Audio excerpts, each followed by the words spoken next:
Salve, salve, galerinha!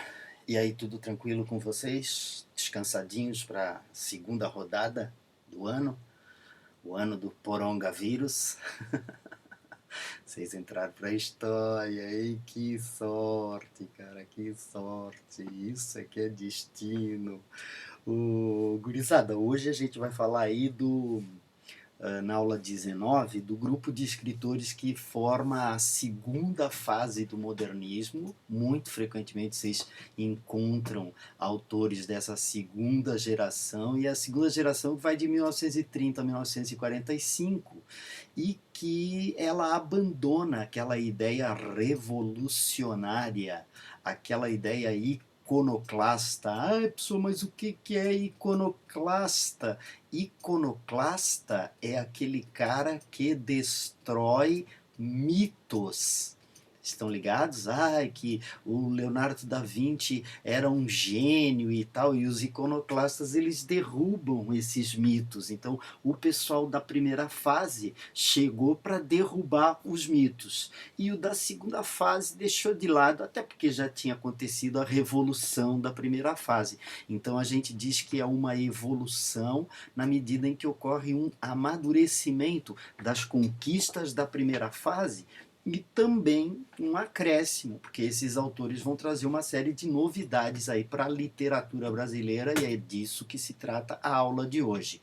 Além disso, eu queria chamar muita atenção de vocês para a gente não perder o bonde, né, gente? Que na verdade nós estamos estudando uma literatura de acordo com essa divisão aqui, ó. A gente viu que o começo do modernismo, lá entre 1902 e 1922, ele foi marcado por uma fase que é uma fase de transição, o pré-modernismo, por isso que a gente chama de pré-modernismo. Já a segunda fase aqui, ó, teve na Semana de Arte Moderna, né, toda a abertura, a inauguração de um novo movimento. Esse movimento ele vai descambar em obras de arte como essa daí que a gente está vendo ao fundo, Antropofagia, da gloriosa Tarsila do Amaral. E a fase que a gente estuda agora é justamente a superação desse momento da semana, que foi o momento da semana que foi um momento marcado pela revolução, pela iconoclastia. Agora não tem desculpa, vocês já sabem o que é iconoclastia. A segunda fase modernista, a gente poderia dizer que é uma fase até mais séria, tá certo? Então é importante a gente considerar que é a fase marcada pela crítica social. Se a gente tivesse uma palavrinha para definir essa geração, eu sugeriria a vocês que usassem essa palavra aqui, ó. É uma geração marcada pela crítica social. Esse quadro Os Retirantes, de 44, do Cândido Portinari, ele marca justamente a miséria, né, de grandes grupos de moradores rurais, de habitantes nos campos, tá? Muita gente no sertão, muita gente no Nordeste brasileiro, muita denúncia social. Então, uma palavrinha fundamental quando o assunto é geração de 30 é justamente essa ideia da crítica social aí. Um outro detalhe que eu queria chamar a atenção de vocês, só para vocês terem condição de comparar, olha só o que era um poema da primeira fase modernista. O Capoeira, do Oswald de Andrade. Quer apanhar soldado? Quer apanhar pernas e cabeças na calçada? Tá? Então olha só a maneira como era escrito esse poema e tal. E agora deem uma olhada nessa poesia da segunda fase modernista, Rosa de Hiroshima. Perceberam a ideia de um tema altamente vinculado ao aspecto social? Pensem nas crianças mudas telepáticas. Pensem nas meninas cegas inexatas, pensem nas mulheres rotas alteradas, pensem nas feridas como rosas cálidas, mas não se esqueçam da rosa de Hiroshima, a rosa hereditária, a rosa radioativa, estúpida, inválida, a rosa com cirrose, a anti-rosa atômica, sem cor nem perfume, sem rosa, sem nada. Esse é um exemplo de um poema da segunda fase modernista, escrito com um monte de palavras telepáticas, inexatas, cálidas. E olha só a maneira como foi escrito o poema do Oswald de Andrade. Percebeu a diferença? Essa geração aqui é uma geração da revolução. Essa geração aqui é uma geração do social, tá certo? Bom, sempre que vocês estudarem a literatura, ajuda muito vocês levarem em consideração o período histórico que a gente está passando. Então, a geração de 30, ela é uma geração que foi marcada por diversos aspectos muito problemáticos no contexto social. Acontece o crash da Bolsa de 29 em Nova York, a cafeicultura brasileira praticamente quebra nesse momento, e é isso o que explica a Revolução de 30, com esse cara aqui no poder, o Getúlio Vargas, tá certo? Porque marca, entre outras coisas, uma outra classe social que toma o comando do Brasil. E na Europa também ocorrem diversas movimentações. Assédio, nazismo, né? Aquela miséria que estava relegada, o povo alemão, acaba resultando aí num movimento radical de ultradireita, né, a ditadura nazista, na Itália a ditadura fascista, e no Brasil em 37 o Estado Novo vem acompanhar esse movimento. O resultado, uma divertida guerra mundial que terminou com a bomba atômica. Tá certo? Então, de certa forma, o contexto histórico ajuda a gente na interpretação, porque o contexto histórico acaba apontando para a gente os problemas que deram origem a essa literatura voltada para o social.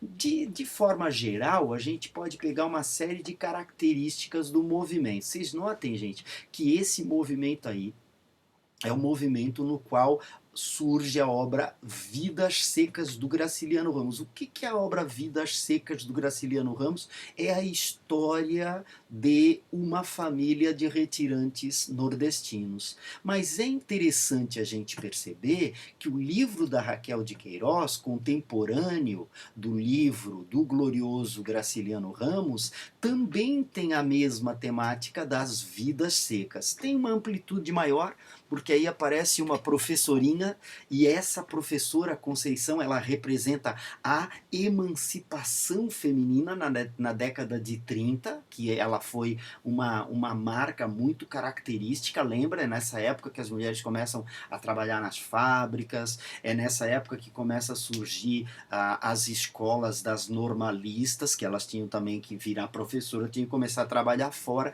Então essa incorporação da mulher acaba resultando em mulheres culturalmente ativas como a Raquel de Queiroz. O romance social, como a gente já falou, ele é tão marcante nessa geração, que ele chega a ser chamado de romance de 30, principalmente porque em diversos dos livros a preocupação maior vai ser falar sobre a miséria do povo brasileiro. Por que a gente tem tanto escritor nordestino nessa geração? Porque o povo do Nordeste se organizou em torno de uma escola de intelectuais chamada Escola do Recife, gurizada. E essa Escola do Recife foi a responsável por lançar diversos autores. O Graciliano Ramos e a Raquel de Queiroz são exemplares oriundos dessa escola, originários dessa Escola do Recife. Além desse aspecto, um outro dado muito importante da geração é que eles vão resgatar características lá dos movimentos realista e naturalista que a gente já estudou. Lembra que a gente estudou o Cortiço, que a gente estudou o Machado de Assis. No Machado de Assis, o Machado de Assis fazia uma análise psicológica e resgatava a maneira como o ser humano era torpe, era ruim, era cruel. No naturalismo, o Aloysio Azevedo pegava e mostrava como o ser humano podia se tornar um mero animal, um mamífero lutando pela sobrevivência. Pois então, esse romance aqui, A Bagaceira, assim como os romances do Graciliano Ramos, assim como os romances do Jorge Amado, tem muito desse caráter aqui neorrealista e neonaturalista também. Ah, por quê, pessoal? Porque imagina, gente, eles vão falar de gente muito pobre, gente que vive uma miséria brutal, e essa miséria brutal não tem como. Essa miséria brutal vai descambar aí em livros falando sobre o ser humano animalizado. Tá certo? Então, neorrealismo e neonaturalismo são características marcadas dessa geração. Inclusive nesse livro aqui do Jorge Amado, Capitães da Areia, que é o primeiro romance sobre meninos de rua do Brasil, a gente vai ter ali os meninos de rua que vivem feito animais. Eles vivem feito animais, eles são oprimidos, eles são, né, caçados pela polícia, muitas vezes são assassinados, e aí nesse contexto a gente vê que eles se tornam uns pequenos animais, porque a vida, de certa forma, que eles viveram, uma vida que não teve qualquer referencial, não teve educação, não teve nada. E o que o Jorge Amado propõe? O Jorge Amado propõe o comunismo. Ah, ele é um escritor comunista, foi eleito deputado federal pelo Partido Comunista, e é importante a gente perceber que em Capitães da Areia, o protagonista, Pedro Bala, ele vai se tornar no final do livro um líder de orientação política defendendo o comunismo. Por isso que a gente chama essa literatura, galerinha, de literatura panfletária, porque muitas vezes ela faz propaganda política, ela é uma literatura que serve para fazer propaganda política, tá? Aí a ideia de ser engajada. Engajada, pessoal, o que é engajada? Ela é engajada porque ela tá interessada, ela incentiva a gente a fazer esse tipo de tomada de posição política, tá? Denunciando a sociedade. Vocês notaram que a gente falou de um monte de romances, e esses romances, eles são ambientados na Alagoas, eles são ambientados no Ceará, eles são ambientados às vezes no Pernambuco. Jorge Amado é da Bahia, então fica ligado, porque esse movimento é um movimento marcado pelo regionalismo. E esses romances, eles vão se preocupar com documentar a vida do povo, principalmente o nordestino. Mas eu queria lembrá-los que essa geração também tem como escritor o grande Érico Veríssimo, que faz todo um painel histórico do Rio Grande do Sul, e por isso a gente tem que considerar, nesse contexto da geração de 30, como romancistas do Brasil inteiro, tá? Tanto do norte, do nordeste, quanto do extremo sul brasileiro, com o Érico Veríssimo sendo o principal representante. Aqui a gente tem uma referência justamente ao Érico Veríssimo, tá? Que vai falar sobre a vida das gerações de gaúchos, e é um romancista que fala sobre... Ah, impressionante, gente. A literatura dele vai falar sobre o surgimento de uma classe oligárquica nesse livro aqui, ó. Tá? Aqueles oligarcas são aqueles caras que mandam na política, mandam prender, e mandam soltar, e mandam matar e tal, esse tipo de coisa tão comum na política brasileira. E aí a gente tem ele escrevendo a história de uma elite política que depois vai resultar do quê? Vai resultar em caras como Getúlio Vargas no poder, tá? Então, O Tempo e o Vento é um livro excepcional, tá? Uma trilogia, na verdade, né? Tem 6, 7 livros. E ele também tem uma obra de temática urbana. Eu queria chamar a atenção de vocês que o livro Capitães da Areia é ambientado onde? É regionalista, fala da Bahia, tá, mas é urbano. Por quê, pessoal? Porque fala dos meninos de rua de Salvador. O Érico Veríssimo também frequentemente vai ter uma temática que é uma temática urbana e que mostra, né, o indivíduo, a individualidade lutando em dificuldade contra o momento histórico atribuladíssimo que eles vivem. Imagina, gente, viver a Segunda Guerra Mundial devia ser quase tão difícil quanto viver o período do porongavírus aí que nós estamos vivendo, divertidíssimo, tá? Mas nem só de romance a segunda fase modernista vive. A segunda fase modernista também é uma fase marcada pela poesia, e aqui a gente vai ter grandes poetas. Tem essa Cecília Meirelles aqui, que faz uma obra pautada na espiritualidade. Olha só, o cara lá escreveu aquele poema, quer apanhar soldado? Agora vem uma poetisa que escreve sobre alma, espírito, sobre todo aquele senso de que o ser humano é passageiro, de que as nossas ações aqui na Terra são passageiras, a gente também vai ter um futuro. Então, essa Cecília Meirelles é um exemplo de uma poesia que abandona humor, ironia e que vai usar, entre outras coisas, da seriedade, da reflexão filosófica e da reflexão religiosa também. Outro cara que começa muito parecido com a Cecília, depois se modifica, é esse cara aqui, o Vinícius de Moraes, que também é da geração de 30. É um poeta que, num primeiro momento, faz parte de uma revista chamada Festa, onde também escreve a Cecília Meirelles, e que é uma revista cristã. E depois ele evolui para um lirismo amoroso, começa a explorar a sensualidade e acaba sendo um dos responsáveis pela criação da bossa nova entre nós. Um detalhe extremamente importante. Então nota que ele tem uma ligação com a Cecília Meirelles, começa falando de religiosidade cristã e depois evolui para uma religiosidade dos orixás, da Umbanda e tal, porque ele vai fazer um monte de música falando sobre a afrocultura, a afro-religiosidade. Os outros dois autores que a gente também tem nessa geração aí são dois poetas que são menos frequentes, tá, gente? Os mais importantes aí são a Cecília Meirelles, o Vinícius de Moraes e outro monstro chamado Carlos Drummond de Andrade, mas esse tem que ser uma aulinha específica para ele, tá? E aí eu queria chamar a atenção de vocês que também nesse pacote tem outros dois escritores bem diferentes. Esse Murilo Mendes aqui é um poeta que às vezes usa do humor, mas muito frequentemente ele se filia ao surrealismo, o mundo dos sonhos, tá? A ideia aqui, inclusive, né, da fala dele, ó, só não existe o que não pode ser imaginado. E olha esse quadro surrealista aqui atrás. Então é importante, a gente vai dar uma estudada na obra do Murilo Mendes, que é um dos autores marcantes dessa poesia da geração de 30, e um outro escritor que também fez grandes pesquisas no sentido de ver as obras de arte afro-brasileiras, é o Jorge de Lima. O Jorge de Lima é um escritor que, entre outras coisas, ele vai ser um autor que resgata muita coisa da poética,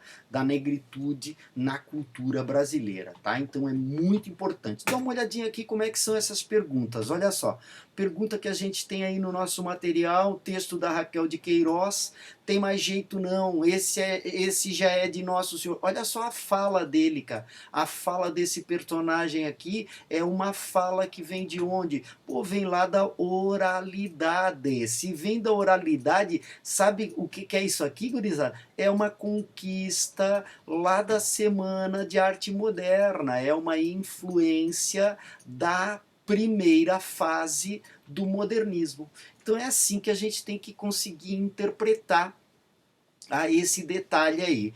Cordulina ergueu por momentos a cabeça, fitou a velha e depois, mergulhando de novo a cara entre os joelhos, redobrou o choro. A negra, por via das dúvidas, começou a rondar em torno do menino, benzeu-o com um ramo murcho tirado do seio chocalhante de medalhas, resmungando rezas. De onde vens, Pedros e Paulo? Venho de Roma, o que há de novo em Roma, Pedros e Paulo? Olha só a oralidade de novo aí.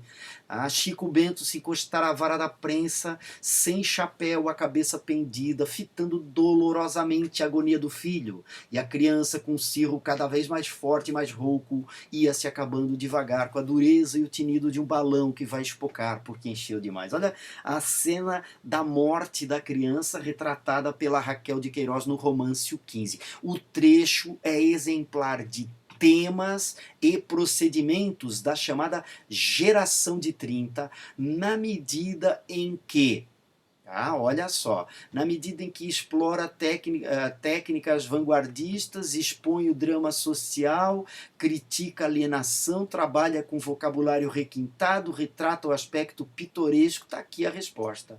Né? Expõe o drama social vivido por parcelas significativas da população brasileira. Vamos para a segunda pergunta. Segunda pergunta está aqui, A Rosa de Hiroshima. Já lemos o texto de A Rosa de Hiroshima. Vamos ver o que a questão pede. O poeta Vinícius de Moraes, ao abordar um acontecimento histórico da Segunda Guerra Mundial, deixa de lado recursos típicos da função poética, utiliza a imagem como expressão do lirismo amoroso, associa a imagem positiva da rosa a atributos de caráter negativo. É essa daqui, gurizada, tá certo?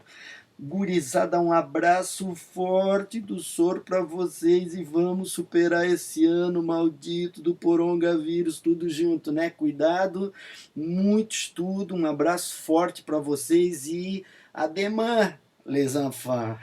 A gente se fala. Até mais.